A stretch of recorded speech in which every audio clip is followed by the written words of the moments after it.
This is Qualitative Data 4.3.2.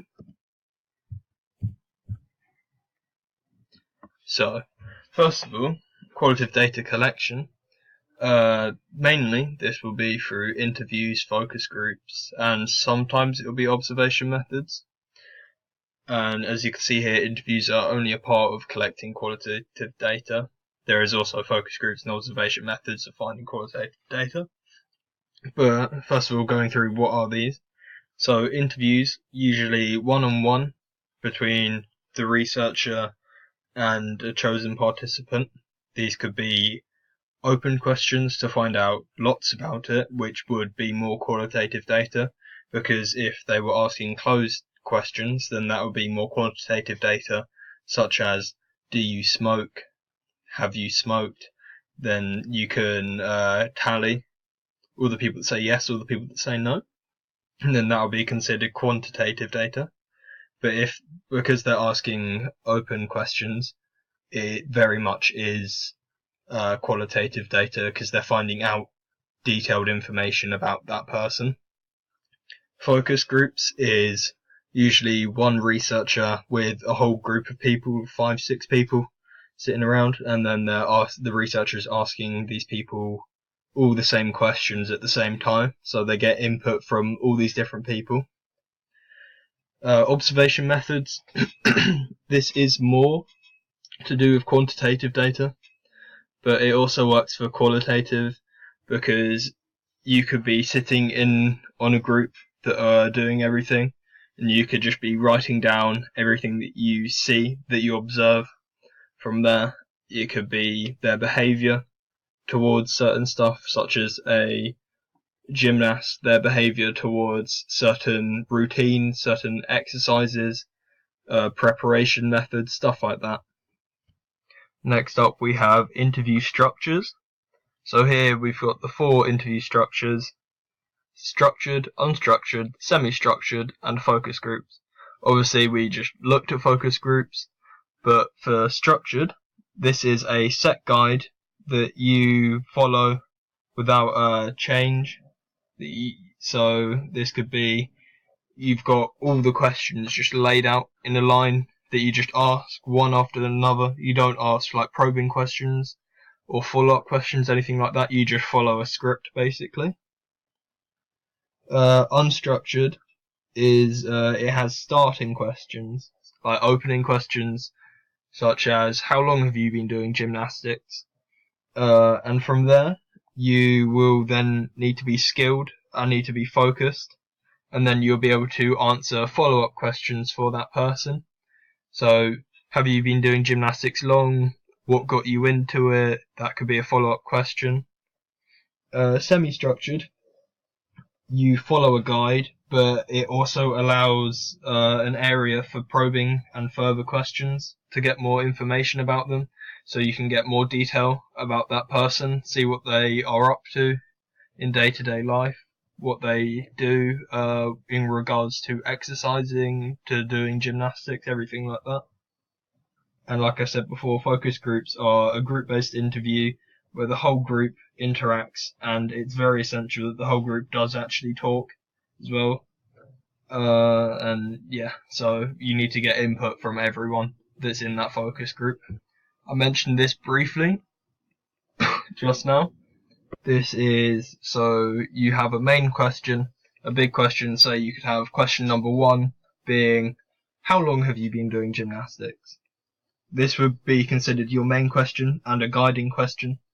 You could then follow with a probing question to deepen your understanding of it. So it could be, so what actually got you into gymnastics? So you've already clarified how long they've been doing it. Then you ask why they've been doing it, what got them into it.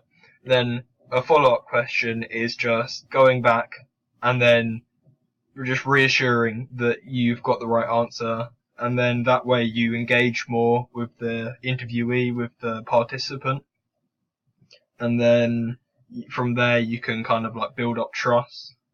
And from there you're able to ask more personal questions if you feel the need to, or if you've planned for it. Which then brings us on to this slide, which is the ethical issues with interviews. So privacy and consent, protection, debriefing and support. So with privacy and consent, when you're interviewing someone, you need to make sure that you are keeping all their personal information private. If they've given their full name, their address, their telephone number, their email, anything like that, you need to make sure that you keep that private. Otherwise, you as an interviewer will be charged with something most likely, because you're just putting that person in potential of harm's way. You also need to make sure that these people have consent or have given you consent before you start interviewing them and everything like that. You can't just walk up to people and start asking really personal questions, like just random people in the street or anything like that. You need to make sure that they have agreed to it, they've read an introduction to it, like a closing off any doubts that they've got about it. So, and then they need to sign the piece of paper, just making sure that they understand, or saying that they understand what's going to be going on, what's going to be asked of them. And yeah, that privacy comes with protection. You need to protect their data, or their personal information rather. Make sure that it doesn't get out, because then they won't be in danger of anything, such as people finding who they are, their personal details, like calling them at any time, harassing them over email as well, stuff like that.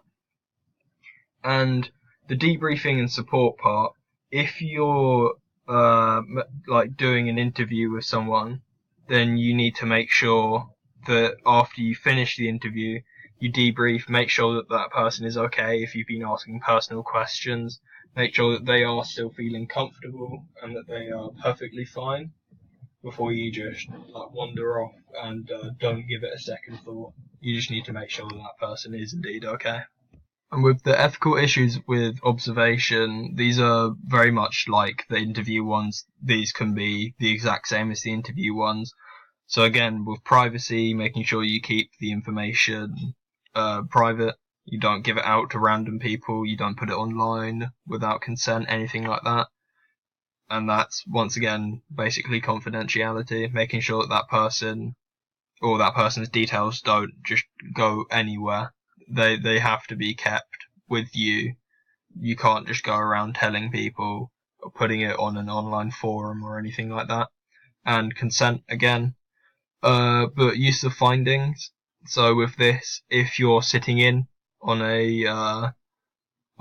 say a gymnast session, you can't then, just without letting them know, go and post all these detailed notes and say you've taken a video and then you've analysed the video. You can't just go and post that anywhere as well. You need to make sure that you're careful with this, and if you do plan on doing anything like that, that the person knows about it. But a big problem with this is if the person doesn't know they're being observed, so they haven't been told about it. Say you're taking part in a session as well, pretending to be, say, maybe a footballer, a rugby player, a basketball player, something like that. You join in with the team and only the coach knows. And then that way, when you use your findings there, because you don't want them to be influenced by them, when you get your findings at the end and you try and use these for something like making sure you get your results or anything like that, if these people still don't know, then that can just be very controversial, because these people should technically know what's going to be going on, that they're going to be being analysed or that they're getting videoed or anything like that. And if someone goes really in depth and it's not like consented, or they don't give consent, then big problems can arise from this. That's the end of the PowerPoint, and thank you very much.